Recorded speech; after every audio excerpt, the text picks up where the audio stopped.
Je vous propose un premier tableau pour vous présenter ce couvent, le domaine de la Tourette à Éveux, près de l'Arbrel, 25 km au nord-ouest de Lyon. Là, la province de Lyon édifie entre 1956 et 1959 un couvent d'études, un studium, pour former les jeunes frères dominicains. Un couvent en pleine nature pour une centaine de religieux dont Le Corbusier sera l'architecte.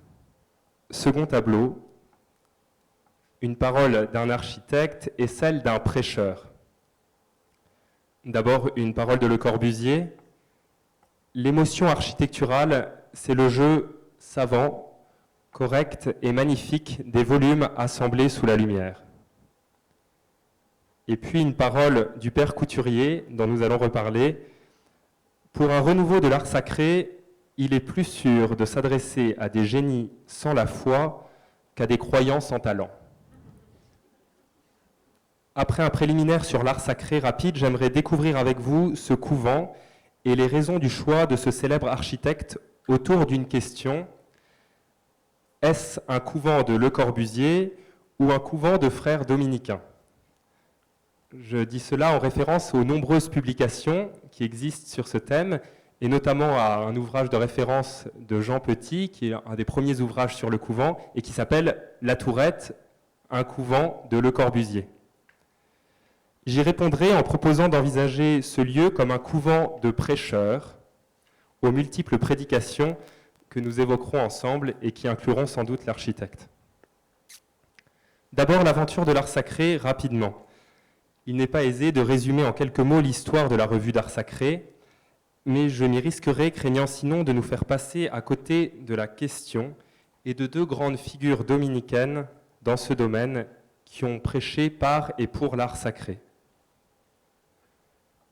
Dans les années 1920, se constituent des groupes d'artistes catholiques qui ambitionnent de réaliser un art religieux contemporain. La revue L'Art Sacré est lancée en juillet 1935 dans le but de faire connaître ces artistes. Et 2 ans plus tard, la revue est reprise par les éditions du Cerf, encore toutes jeunes. Les frères Marie-Alain Couturier et Pierre-Raymond Régamé en deviennent les directeurs. Vous avez ici une des premières dans les premiers numéros. Et puis le frère Régamé. Malgré leur caractère très différent, une complicité active règne entre les deux frères. Nous formons une bonne paire de vieux chameaux, disent-ils. Marie-Alain Couturier donne la priorité aux images dans les numéros qu'il conçoit, alors que le père Pierre-Raymond Régamé est plus didactique. Voici une image maintenant du père Couturier, toujours avec Le Corbusier. Le projet éditorial de la revue est de protéger la renaissance de l'art chrétien. Or, nos deux frères constatent la faible valeur artistique des œuvres provenant des ateliers d'artistes chrétiens et la rattachent à des causes internes à l'Église, et non pas extérieures. En effet, au même moment, la France connaît un art moderne de très haut niveau. La revue est donc critique et très suivie, polémique. Dans le domaine de l'architecture, Couturier n'hésite pas à critiquer les chantiers du cardinal. 120 églises ont pu être bâties autour de Paris sans qu'un seul des grands architectes français, respectés du monde entier, ait été seulement consulté. Nos frères prennent acte de ce divorce des deux milieux. Ils sont cependant convaincus que l'art sacré ne peut se passer de l'apport de l'art profane. Voilà ce que dit notre frère Couturier. Il est clair que l'art religieux n'a absolument rien à gagner à s'isoler de l'art profane et qu'il a tout à y perdre, à commencer par la vie même, si l'on peut parler ainsi. À chaque époque, il y a l'art vivant de ce temps-là, et c'est de cette vie commune et indivisible que la foi chrétienne doit se saisir et qu'elle doit, pour ses fins propres, transformer. Aussi, la revue cherche-t-elle à éduquer le goût et critique les bondieuseries architecturales pour valoriser une certaine ascèse. La thématique de la pauvreté associée aux béatitudes revient souvent dans les divers numéros. On voit ici la critique de ces monuments qu'on construit à l'époque, qui sont conspués par les auteurs, notamment le père Couturier. Et l'art sacré, va présenter avec force les édifices qui suscitent la querelle de l'art sacré. Assis, vous voyez ici la fresque de Fernand Léger, communiste convaincu, avec la Vierge Marie, et puis Vence, la chapelle Matisse, où vous découvrez les magnifiques vitraux que fit Matisse. On présente aussi Ronchamp, avec cette première grande intervention de Le Corbusier dans le domaine de l'art sacré. Après ce petit préambule, je voudrais m'intéresser donc au couvent de Le Corbusier. Pourquoi Le Corbusier ? Vous parlez des premières esquisses et une promenade architecturale qui va permettre de découvrir ensemble le couvent. La province de Lyon souhaite construire un nouveau studium, je vous l'ai dit tout à l'heure, plus grand, plus moderne et plus proche de Lyon que celui qui existe à l'époque près de Chambéry. À vrai dire, c'est un peu la course au couvent dans les provinces françaises à cette époque. Et justement, on parlait de Saint-Maximin. C'est à cette époque que les frères de Saint-Maximin quitteront Saint-Maximin pour aller à Rangueil, donc à Toulouse, dans la province du Sud. 3 couvents, donc de très grande capacité, vont être construits à cette époque dans les différentes provinces, et notamment à Lyon. En 1942, la famille Chabannes offre à la province de Lyon, contre une somme dérisoire, sa magnifique propriété de La Tourette, un château de 80 hectares à 25 km de Lyon. L'endroit est tout trouvé, et le père Pierre Belot, provincial de Lyon, opte pour Le Corbusier après l'intervention du père Couturier, dont je vous ai parlé juste avant. En 1952, le chapitre provincial propose donc à l'architecte le programme suivant: loger dans le silence des hommes de prière et d'étude et leur construire une église. Le Corbusier répond qu'il ne peut pas construire des églises pour des gens qu'il ne loge pas, mais qu'il est d'accord pour loger sans cœur et sans corps dans le silence. Pourquoi s'adresser à Le Corbusier ? La démarche vient du père Couturier, je vous l'ai dit. Il avait écrit 1 an plus tôt: « Nous avons toujours pensé et toujours dit que pour la renaissance de l'art chrétien, l'idéal serait toujours d'avoir des génies qui soient en même temps des saints. Mais dans les circonstances présentes, si de tels hommes n'existent pas, et c'est ce qu'on lisait tout à l'heure, nous pensons en effet que pour provoquer cette renaissance, cette résurrection, il est plus sûr de s'adresser à des génies sans la foi qu'à des croyants sans talent. » Le père Belot, qui était le provincial, explique de cette manière-là la présence de Le Corbusier. Pourquoi Corbu ? Pour la beauté du couvent à naître, bien sûr, dit-il, mais surtout pour la signification de cette beauté. Il était nécessaire de montrer que la prière et la vie religieuse ne sont pas liées à des formes conventionnelles et qu'un accord peut s'établir entre elles et l'architecture la plus moderne, à condition que celle-ci soit capable de dépassement. Il faut donc prêcher l'actualité de la vie religieuse et du message de l'Évangile, première prédication. Le couvent est lancé, les travaux se mettent en place. Vous voyez Le Corbusier entouré des frères, et puis les ouvriers qui participent activement à la création de cette architecture.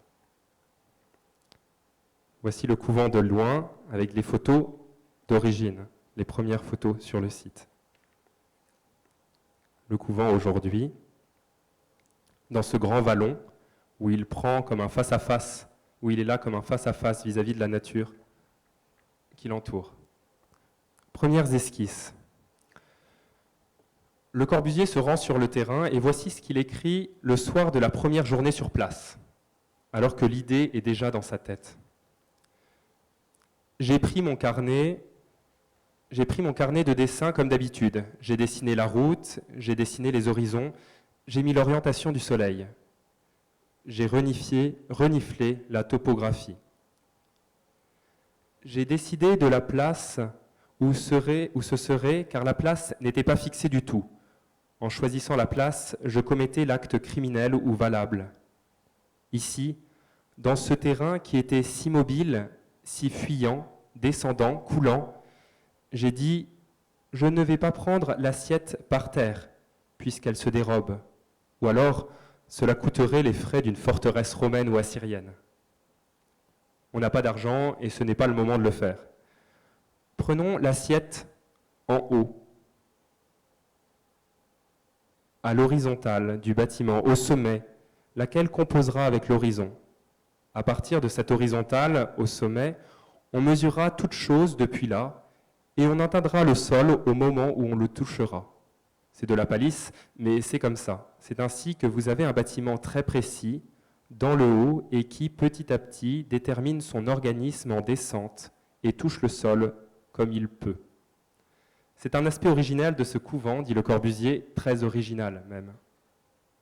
Voici donc pour la lecture d'ensemble de ce bâtiment qui va nous permettre de le comprendre. Parcourons un peu ce lieu, autour d'une promenade architecturale, terme que Le Corbusier affectionne particulièrement.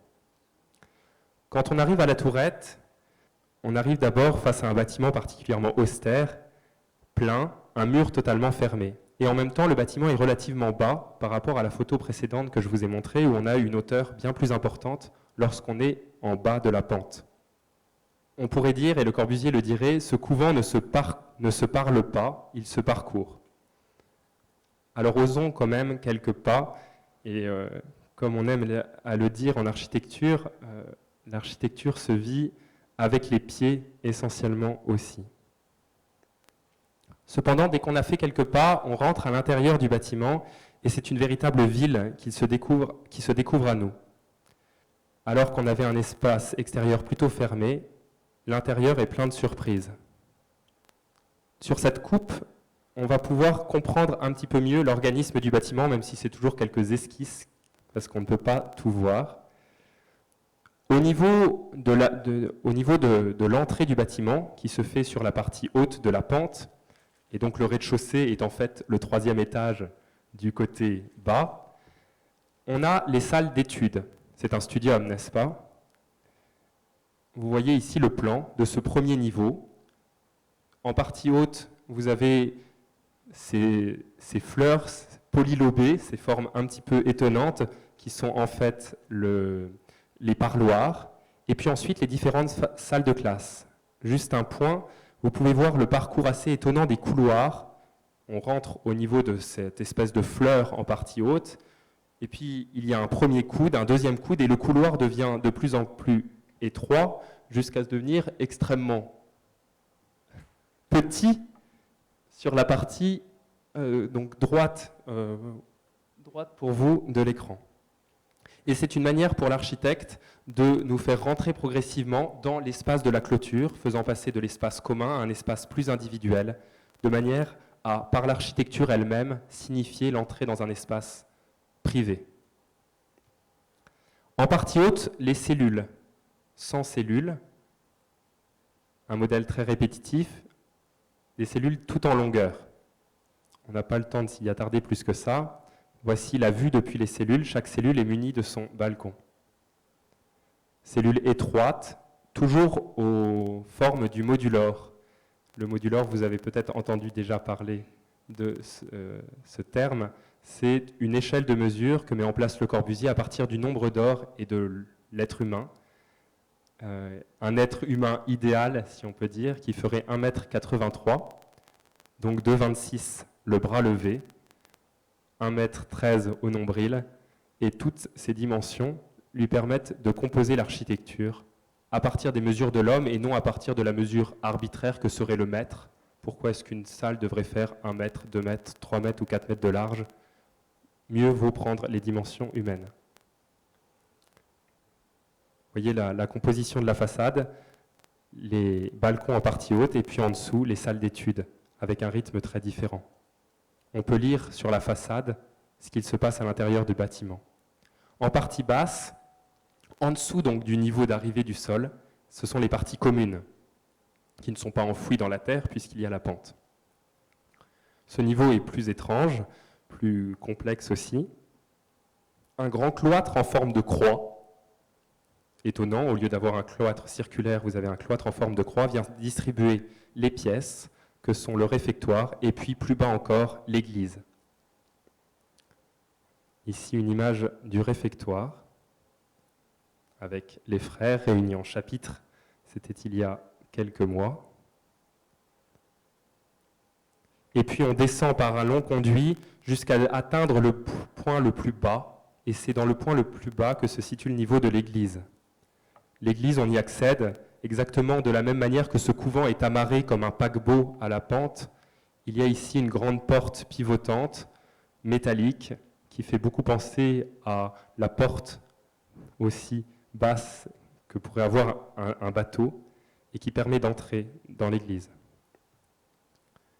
L'église, j'ai découpé en deux parties, on y reviendra après, avec d'un côté le chœur et puis l'espace pour les fidèles.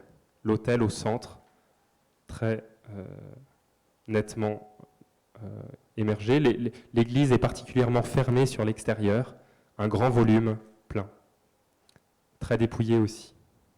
Vous voyez également les frères dans l'église, avec ce qui constitue les vitraux de l'église, qui sont en fait de simples ouvertures, percées exactement à l'endroit où l'on peut lire, et qui sont colorés de manière à éviter d'acheter des vitraux qui auraient été trop chers pour la construction. Je vous lis juste une petite phrase de Le Corbusier. « Il fallait que le niveau de l'église soit le plus haut possible, c'est-à-dire que partant du haut, elle ait de la hauteur en gagnant le bas. Les lieux ont dicté cela. Là où sont les stalles, la partie la plus haute, c'est la partie la plus basse qui donne le plus de hauteur, mais c'est comme ça. » Alors Le Corbusier aime dire, avec moi, vous aurez toujours des paradoxes.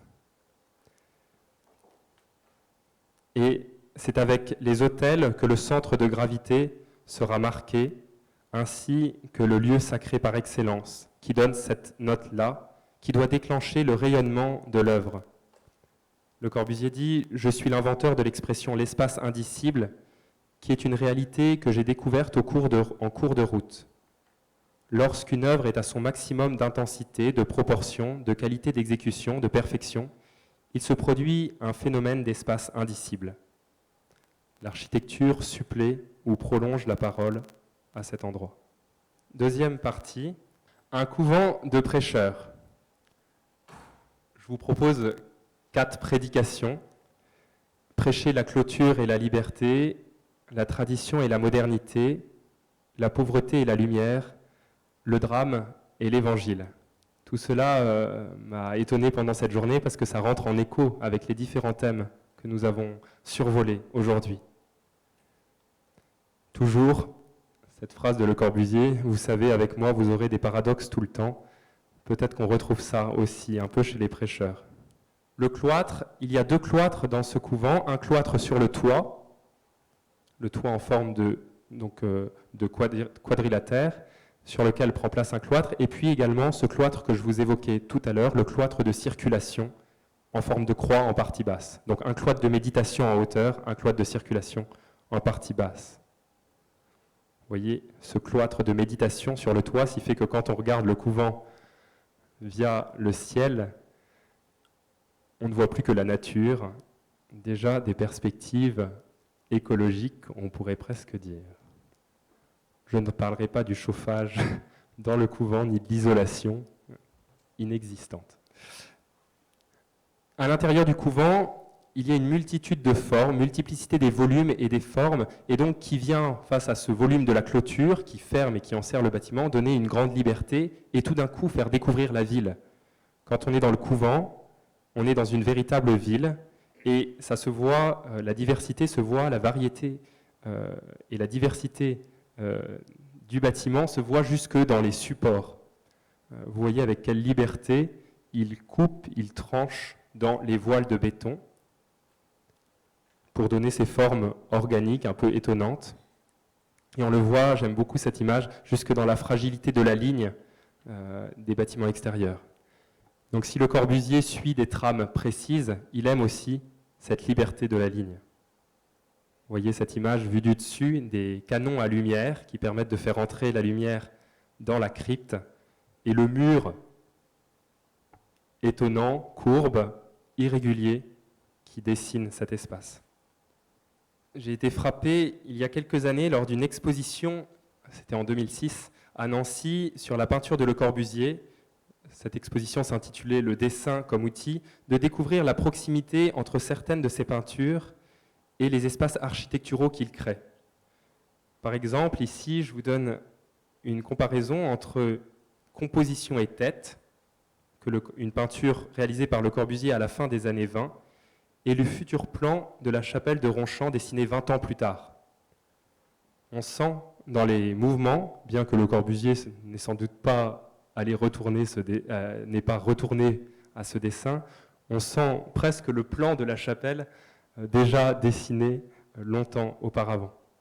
Il faudrait approfondir sans doute ce thème-là. J'avais commencé à regarder, à faire des parallèles. Il y aurait quelque chose à faire, mais ce n'est pas le sujet ici. Prêcher également la tradition et la modernité.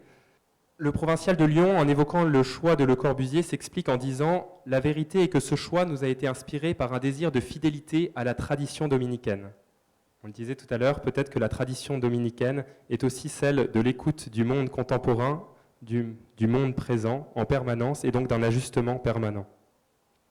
Deux lieux anciens inspirent Le Corbusier, d'abord la Chartreuse des Mâts, qu'il a visitée en 1907, donc 50 ans plus tôt, mais qui l'a fortement impressionné autour du binôme individu-collectivité. Il y découvre la plus belle biologie architecturale, dit-il. Il dit que la Chartreuse des Mâts est un organisme. Le terme organisme avait pris naissance dans ma conscience.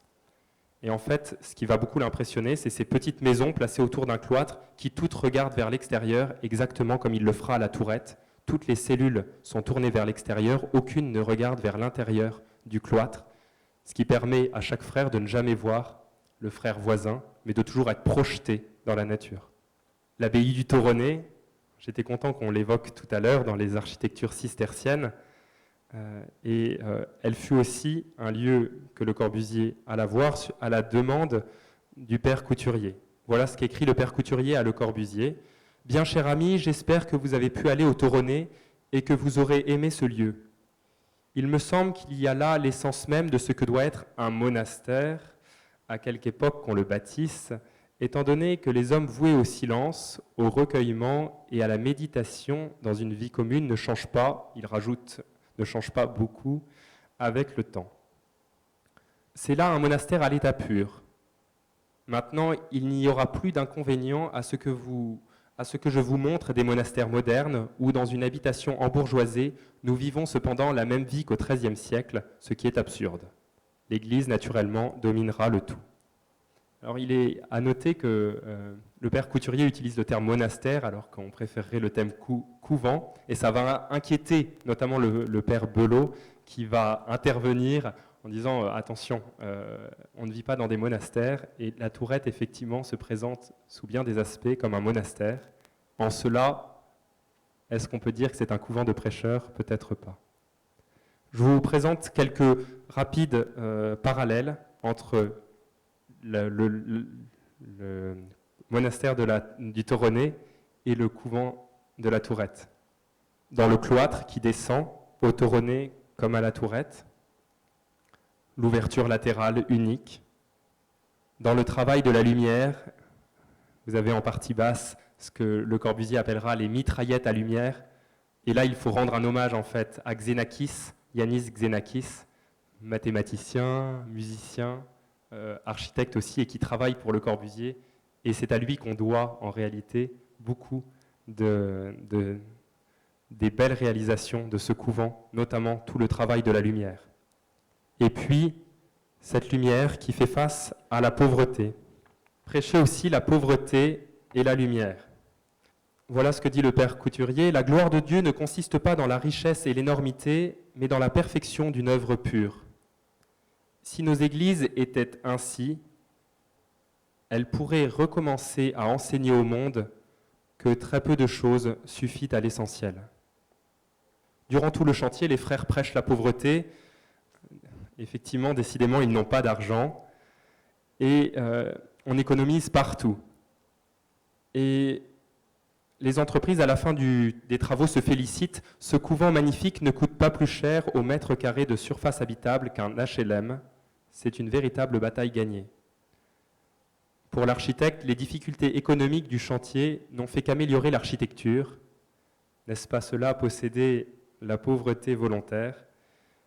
En tout cas, voilà ce qu'il raconte. Quand, pour des raisons de coût, on a décidé d'abandonner la fabrication des murs acoustiques polygonaux de l'église, qui ne seront jamais faits, Le Corbusier est heureux.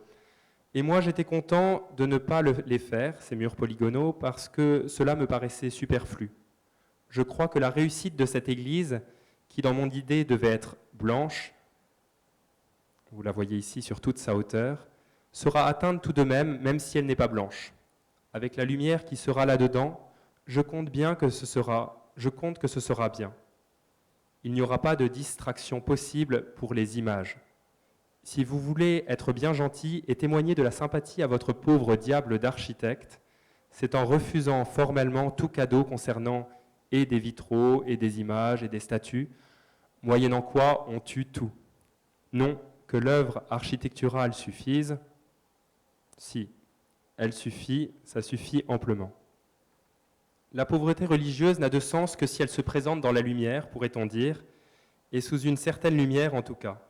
De même, en architecture, la pauvreté des matériaux est sublimée par la lumière qui s'épand largement sur les murs laissés nus et qui alors peuvent parler. Vous voyez ici la crypte de la tourette et puis ce couloir très étroit que je vous montrais tout à l'heure. La cellule avec un jeu de cadrage sur l'extérieur. Dans cette cellule, on a un tableau permanent, vivant, qui est accroché. Et puis, dans les parties communes, les pans de verre, les verres pans ondulatoires, dessinés par Xenakis, qui sont des partitions de musique sur le modèle de sa musique Métastasis, réalisée quelques années plus tôt.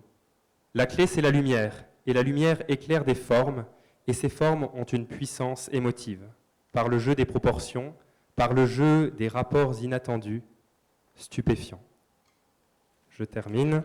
Voilà ce que dit l'architecte encore. La pauvreté du matériau, la joie des couleurs, la majesté des volumes, donnent ainsi aux religieux à percevoir la pauvreté évangélique, la joie spirituelle, la gravité du silence.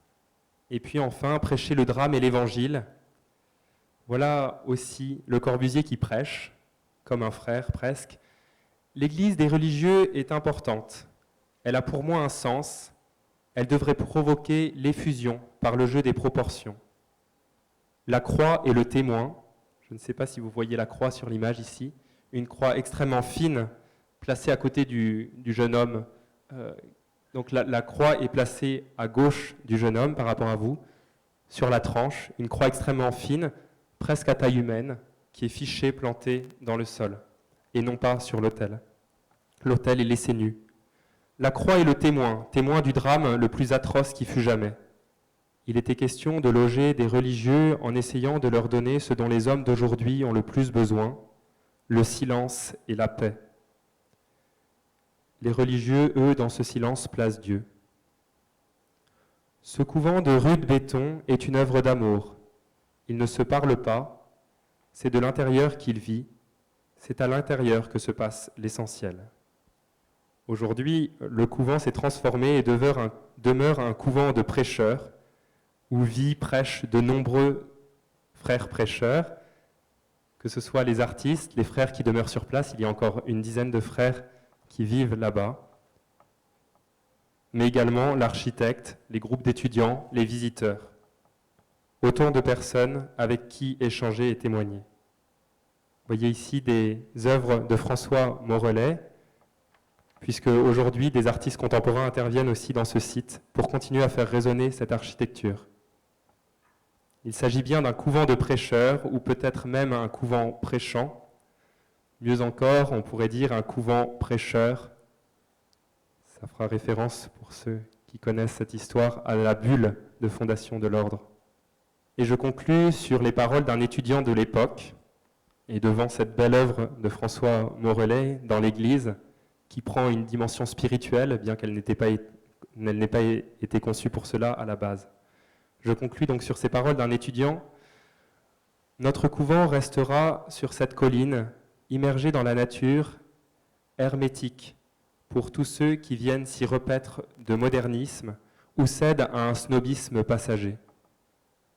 Mais aux autres, à ceux qui sont capables de comprendre que l'œuvre de Le Corbusier est moins destinée à être donnée en spectacle qu'à être vécue de l'intérieur, il se livre joyeusement tel qu'il est. Dans l'éclat d'une tradition véritable, toute ruisselante de jeunesse, bousculant les académismes et les leçons scolaires, pour atteindre la splendeur de la liberté. Le défi reste donc à relever pour nous aujourd'hui. On attend un couvent de Maximiliano Fuxas, comme ce bâtiment ici, ou peut-être un autre. Merci de votre attention.